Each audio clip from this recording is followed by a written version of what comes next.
Ladies and gentlemen, you know the vibes. We told you guest game is getting crazy, and our special guest is with us today. Now, Jordan, man, this is how it's going to go.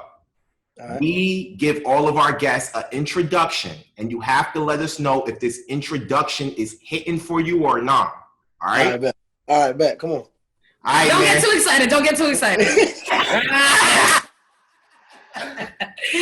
So, ladies and gentlemen, today we have a LA native, and this guy you've seen on your TV screen. Yo, he's probably eating a Reese's or maybe sipping a brisk. His comedic game is fire that he can hang with the best of them, from Jess Hilarious to Lil Rel, Howie, and guess what? He's about to step on one of the hottest new TV shows hitting your streaming network, Bel-Air's own. He's playing jazz, Jordan Jones. Yeah.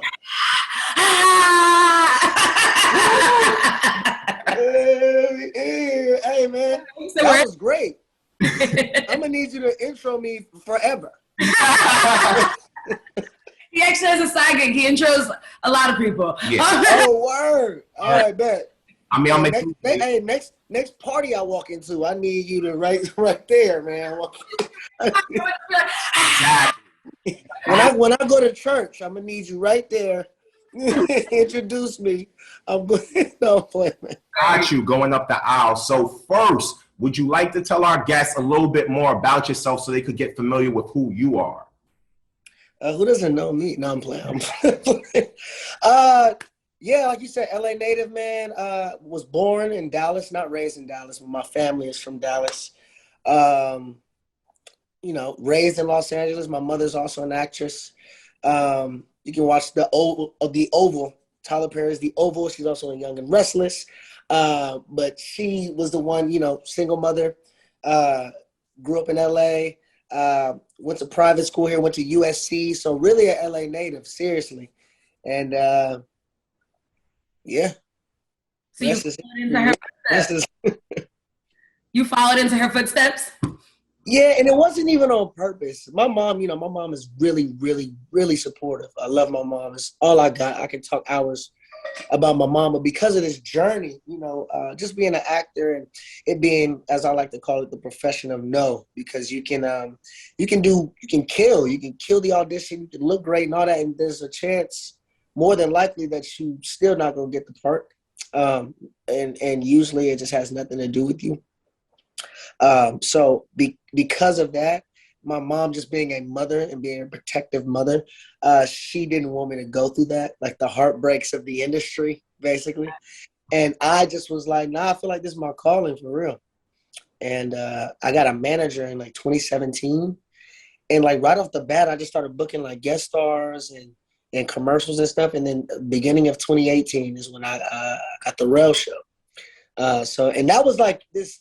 It really doesn't happen. It really like just the quickness in me getting like a series regular role, and within probably like first 6-7 months of me acting seriously was kind of crazy, even like for me. A lot of people are talented, but that doesn't mean you get the opportunities. You know what I'm saying? So I'm really blessed. I'm really blessed. But like I said, with my mom, she didn't want me. And of course she was supportive, but she was like, if you don't want to do it, please, then just don't. And I was like, no, I do. So she was like, okay, well, if you do, I'm gonna support you. She's the, mentally and spiritually, I would say why I'm so strong is probably because of my mother. I'm sure she wanted you to have thick skin. I think that's really what her main was. She just wanted her baby to get hurt. Exactly. That's exactly. I mean, you said it better than I did. She just didn't want her baby to get hurt. So it's like, look, if you want to just get a regular whatever, go do that because it's gonna be better for your spirit. I'm like, Mom, I'm a thug. So you have pretty strong faith. How do you keep your faith so strong being in an industry like this? Because like you said, you could audition for a part, do everything right, and still not get it. And your mom wanted to protect you a lot of that. So how does your faith play a part in you just staying so grounded? Man, her and my faith is just, equal. I say this. I say like my necklace says call God. And what I mean by that is like, a lot of people call God is just, pray to God, just talk to God all day, every day. I'm talking to God. And so it's like, when good stuff in your life happens, oh, thank you so much, God. I got this role. I worked so hard. Yeah, I got it. But a lot of people don't turn to God when you're going through bad stuff. It's more like, why me, God? And, yeah, you know what I'm saying? And I feel like, I'm a strong believer, and I'm an example of stuff like this happen where like you might ask for something specific and God don't just give it to you, don't pop up, but he'll put you in an opportunity to go get that. So I always say, like just for religious people, like when you're going through something, AKA like the storm, when you're going through the storm, don't pray the storm away. Like, thank God for the storm, because you're going to get to where you need to get to anyway. And by going through something like, a tumultuous journey, I feel like, I know that like what you do is you grow as a person. So when I say call God, I don't mean when the good stuff is happening, like when the bad stuff happens too. Thank you so much, God, because I know that you're taking me to something I don't even see right now. And I'm going through this and I'm growing as a person. And by the time I do get there, maybe I wasn't ready to have it right now. Maybe I have to go through some things. So call God 24/7 through the good, through the bad. And that helps me just stay even. I mean, it just helps me not get too high on the highs, not get too low on the lows, and just stay right in the middle and staying in the moment too. No, you really do have beautiful energy. I have to tell you, like, thank you. you're welcome. One thing we do on the show is we have our afternoon mantras, right? And one that I always lean on, hard times, good times, is it's not happening to you, it's happening for you. For you. Amen. What's Amen. Period. For real. What's something that you always tell yourself? I guess call God. Honestly, that is.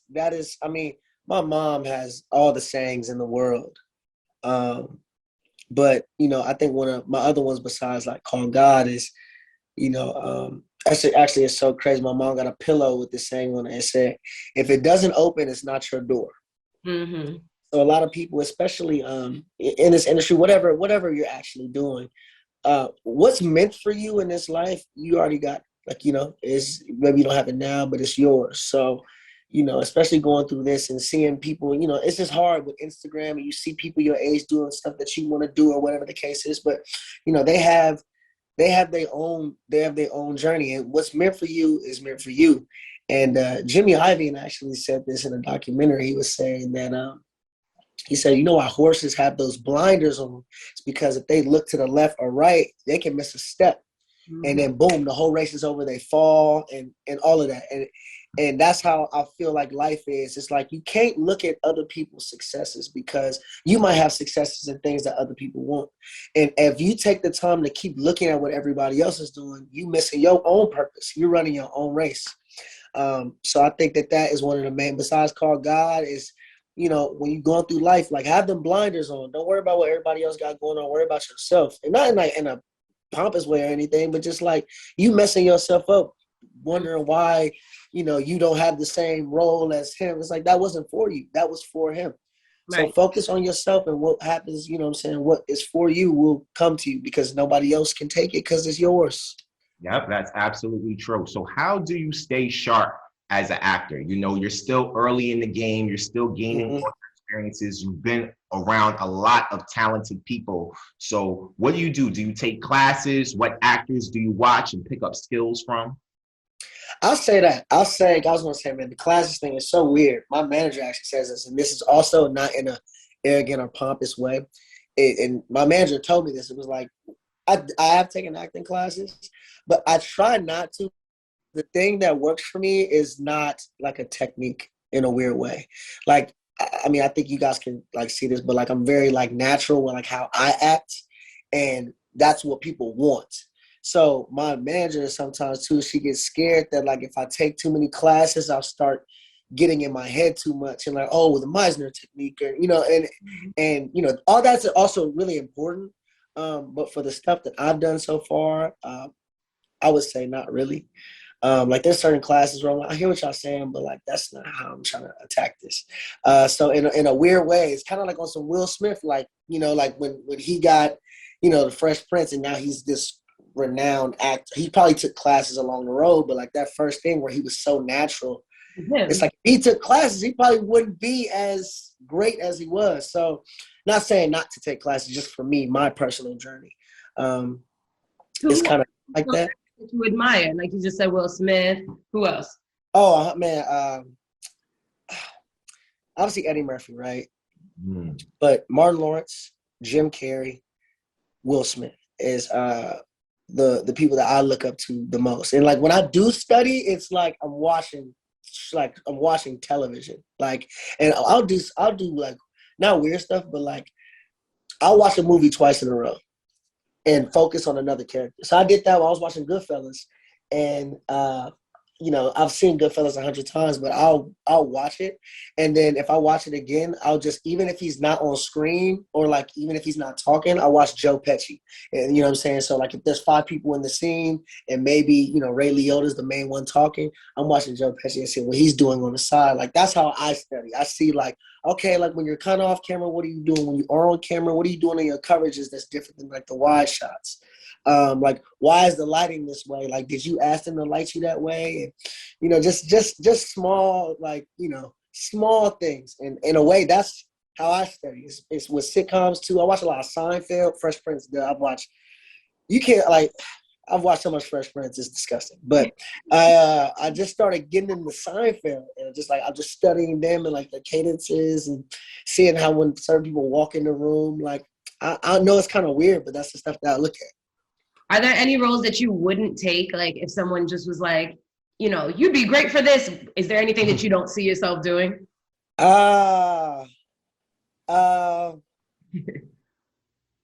It depends, because that's a loaded question, because in a way it could come off as like, oh, I don't feel like I'm good enough for that role or whatever. But that's not what I'm saying. I'm just a realist. And that's right now too. Like, I got a long journey ahead of me. So maybe I'll come back and look at this interview and be like, I can't believe I said that. But, it depends on the role. Like, I feel like, I'm not like a quirky, like corny kind of character.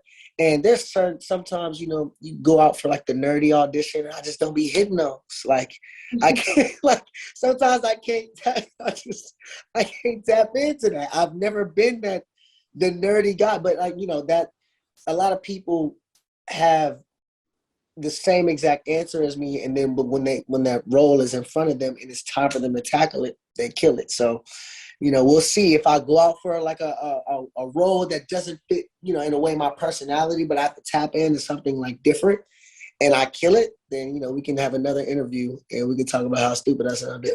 Don't want to pigeonhole yourself, so. How many times did you have to watch Menace to Society to get your old dog impersonation on point? Oh my God. Let's talk about that. Did Lorenz take... You a real one for that. You a real one for that. I'm not gonna lie. Hey, I think that video is still underrated. I need to repost it, get some more views. We may have to. It's funny because I think that was the day where I was like, I can't do this TikTok stuff, because I was like bored in the house. It was quarantine. I was like bored in the house, and I was like, I'm gonna do this because I just got my hair braided. I'm gonna do that.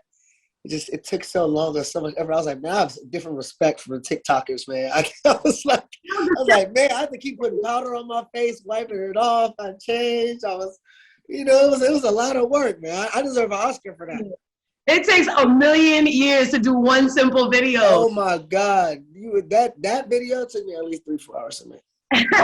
And it wasn't no cameraman, that was just my phone, but like going back, and then sometimes you'll mess up, so you gotta re-record, and it's just as wild. But I actually of course, I know Menace to Society. I didn't know that whole part. I just knew like the cheeseburgers, man.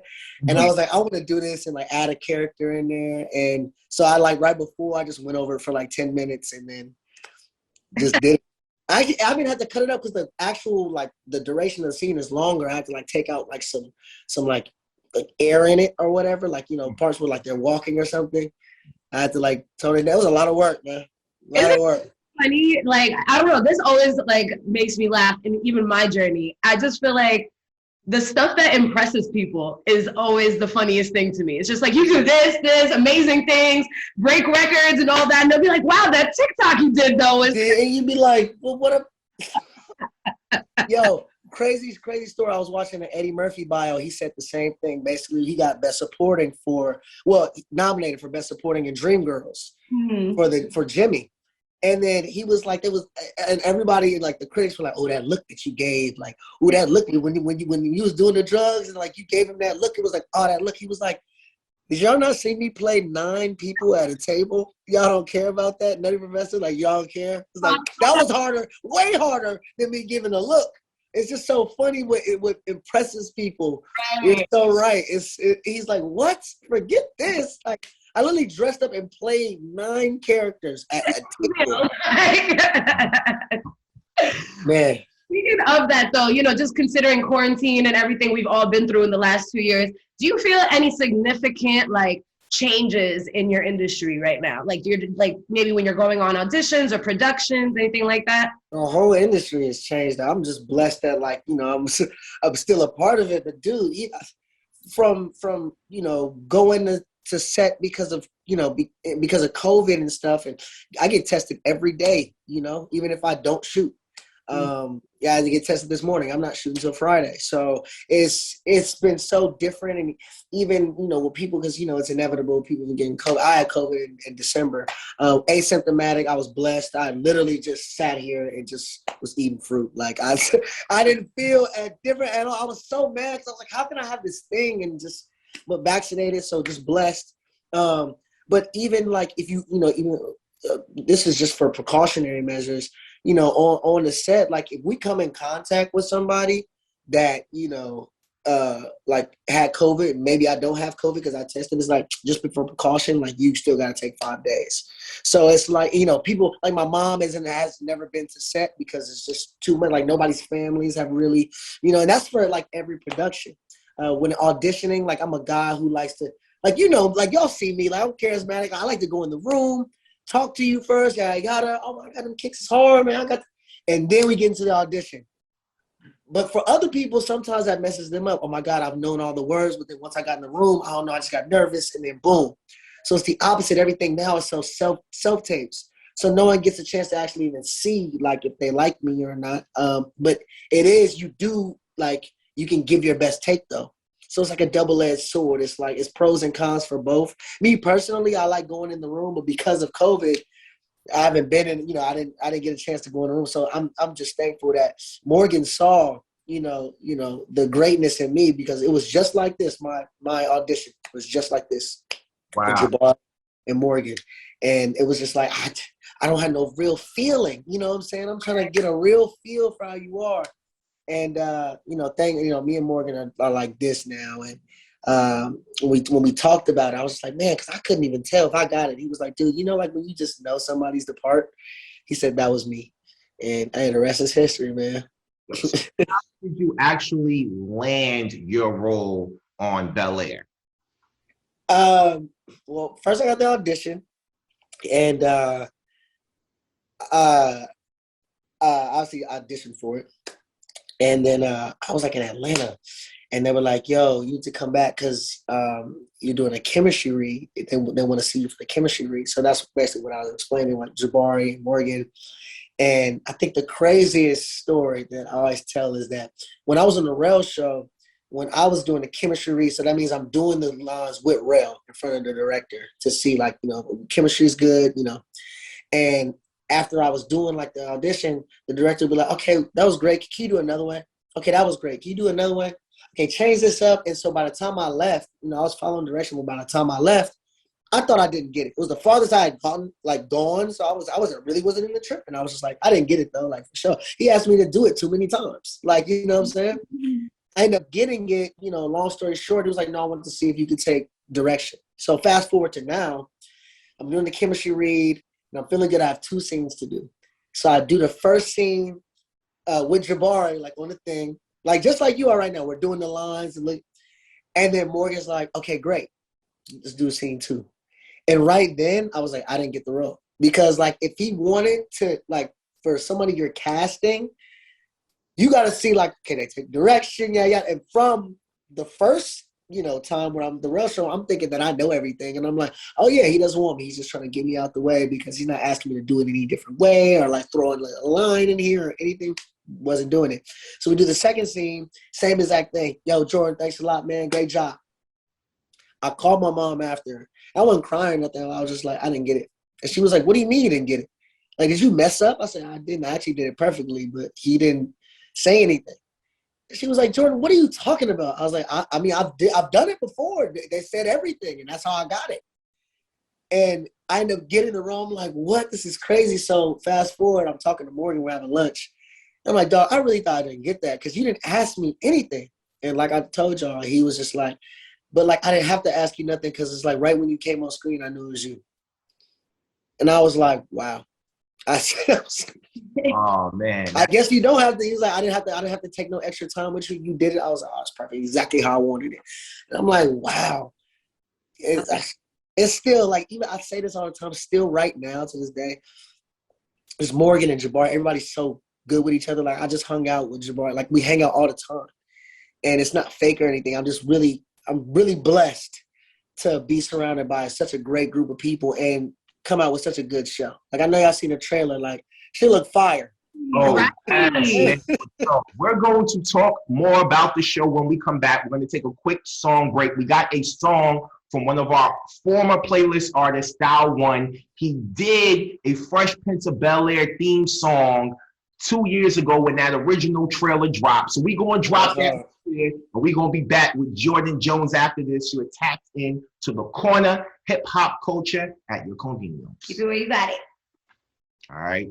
And back in 5, 4, 3, 2, 1, and all right, man. That was something from that boy Style One, a part of our shopping playlist exclusively on Audio Mac. And we're back with the Mac, the comedian, the man with Mr. Jazzy Jeff as Jazz on Bel-Air, on Peacock coming Super Bowl Sunday, Jordan Jones. Man, like, how does it feel that you're stepping into an iconic TV role? That's huge. Like, oh man. People ask me about that. They be like, yo, do you feel any pressure? And I'm like, I mean, in a way, just because the show, Fresh Prince was so good. And we're really playing these characters, so we got to do them justice. We have to, but I think the part that makes this show the best is that we don't have to hold on to that original character. We're all different.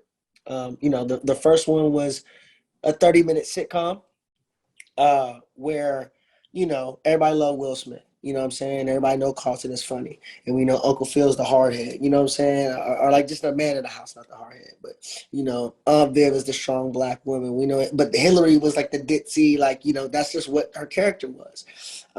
There's differences in this one. It's an hour-long drama. So, unlike the first one, because it didn't matter. It was like when Jazzy Jeff came on the show, no one questioned it because we know Will Smith and DJ Jazzy Jeff. So we get why he's on this. It's a sitcom. We don't have to explain it.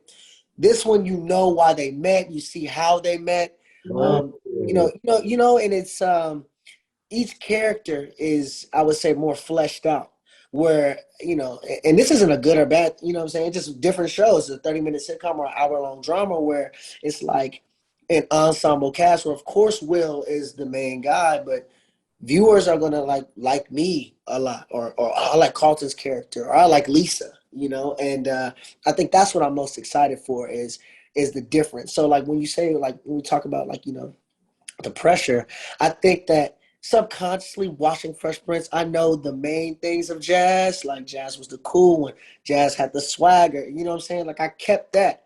But because of the tone of the show, it is a little bit different. Now I'm still comedic in it, but I have some serious stuff. I got some flirtatious stuff. And those differences are kind of what makes my Jazz and like the other Jazz different. I still try to keep it in mind when I'm doing it, kind of like what would Jazz do, but I try not to overdo it like that. This is like kind of like a 2022 modern version. The storylines are different, or just not even different, just like a new thing. And I'm more just excited to see how people see how I portray the character Jazz. Did you speak to the real Jazz?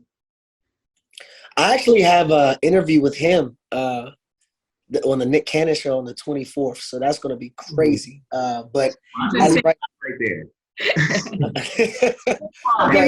but the crazy thing is, because of COVID and everybody's like work schedule, and kind of like what I was saying, I think on the premiere is when we get a chance to finally like meet everybody. And I think that's going to be great too, but I'm kind of, and not that I'm happy that we haven't met everybody yet. And I've met certain characters, but I just haven't met Will or Jazz yet, and I can't wait. But because of this stupid just COVID and everything, just everything just being so stagnant, it's annoying. It's definitely annoying. But I'm kind of glad that boom, we can shoot this season, and then and it'd be great. And if they have any kind of information or tidbits to throw at me or whatever, it'll be great to see kind of like that growth if it happens. But I don't even think that, not in a bad or good way, but I don't even think it's important like that. Like the characters are, we all know Fresh Prince, so we know what to do. we know what to do, and it's different, so we know what we're adding and how I'm bringing Jordan Jones to the character. So Have you guys? I'm really excited. Sorry, keep going. Sorry, what's that? Are you guys greenlit for another season? Oh, season 2? Yes, we gonna have. But y'all gotta wait and see. I gotta wait and see. Oh man, yo, how has the reception been for you after the trailer amongst just fans in general? Have a lot of people reached out to you and tell you that they're excited? Have you had some trolls come and be like, "Nah, you could never be Jazz"? I've had it all. I've had it all, and I enjoy all of it. I think that all publicity is good, obviously. And the day the trailer came out, and also that was like, I didn't know that I was gonna start it off and like narrate at the beginning. That was crazy. I almost cried. I was like, oh my God. Like, oh, ain't no way they love me. But no, and my phone almost broke that day. Just so many text messages and DMs, and I had everything. I had girls coming out the woodwork. I'm like, I ain't talked to you in a minute. You used to curb me back in high school. What are you talking about? No, but for real. And then like the trolls, and also I think the best thing about when the trailer came out, and not even me specifically, was that like all the people who were like, we don't need this shit, and we don't want this, and like, how dare you, and we want, and all these, Instagram, everybody can have an opinion. Mm-hmm. So me just sitting back and then watching that, and then that trailer, people like, dang, I didn't know it was gonna be like that. My fault. Like, because there was a lot of that. Like, I even had a homie, I was like, bro, don't do that. Like, he made an Instagram poll, and he was like talking about like, who's gonna watch this? And this was before like the trailer came out and stuff. And I'm like, bro, it's not a reboot. It's not the same. This is not a comedy. This you don't even need to watch. I mean, if somehow you've lived under a rock and have never seen Fresh Prince for some weird reason, because I don't know, because you have a childhood, I don't know. But if you haven't seen the Fresh Prince, you wouldn't have to watch there. You would not have to. Every character is explained. Every relationship. You wouldn't have to. So I think that's great, and just seeing everybody switch up, and then still that too. Like, there's still some trolls in me. I have no shame. Like, I have no shame. So I'll comment back to certain people, and sometimes they'll like kind of like lock up and be like, oh well, I'll give it a chance. I didn't, because they didn't expect me to respond. And some people don't even care. Like one person was like, oh, I don't want this or whatever. I was like, what would change your mind? And I thought he was gonna be like, just something. He was like, nothing, never. I was like, well, damn. I said, well, damn. But once it comes out and people watch that first episode too, they're gonna be like, oh snap. That was really good, actually. I'm definitely excited to see people's reactions. I'm excited to watch it myself. I'm excited to see you in other roles too. What's next for you? Like, what? Yeah, hey, I got some stuff I can't really talk about it right now. But just stay on the lookout for me. obviously we have a premiere and stuff, so I'm like really focused on this. But I got some stuff, in between that's gonna pop off. But you just gotta wait and see. We're just going to be waiting for that because, like I said, I love to see you on the silver screen, man. I think you would definitely shine for real, for real. Now, Man, appreciate that. have you played any? Are you playing any instruments? Because Jazz in real life, he's really instrumental. Are you gonna be playing any Yeah, new Bel-Air? I might. In real I life? might. Huh? Are you a musical person in real life? I do a little. You know what's so funny? I would say that I am, but everybody on the show is so talented. I'd be like, I'm gonna shut up. Like I sing a little. My mom is like a singer, like from Dallas, like you say. So, I got a couple chops here and there, but between Jabari, Ali, Coco Jones, Simone, like they're just playing around, like blowing notes, like playing around, and I'm like, ugh, I can't even. I'm just gonna not sing on set. Like I sing a song playing around, and they really get into it though. Like Jabari can really sing, Simone can sing, like Coco can sing, like not sing, they can blow. So I'm like, okay, well I'm gonna stop singing my little Drake, and I'm gonna let y'all, really just do the whole song. Go ahead, do your thing. All right. So all of our guests, towards the end of the interview, we asked 2 show staple questions. We're gonna have Paula hit you with the first one. So one thing I definitely noticed in LA is you guys don't have that many corner stores. That's a huge thing in New York. No, seriously, we've been like New York, deprived of water while we've been out. And we're like, I thought I could get it anywhere. No, you gotta drive, girl. You gotta drive. You gotta go.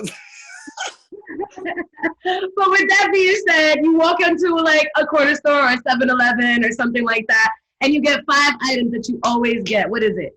Your top 5 corner store picks. Oh, okay, this is easy. Okay, I'll get a Gatorade for sure. You gotta get a Gatorade. I said Gatorade.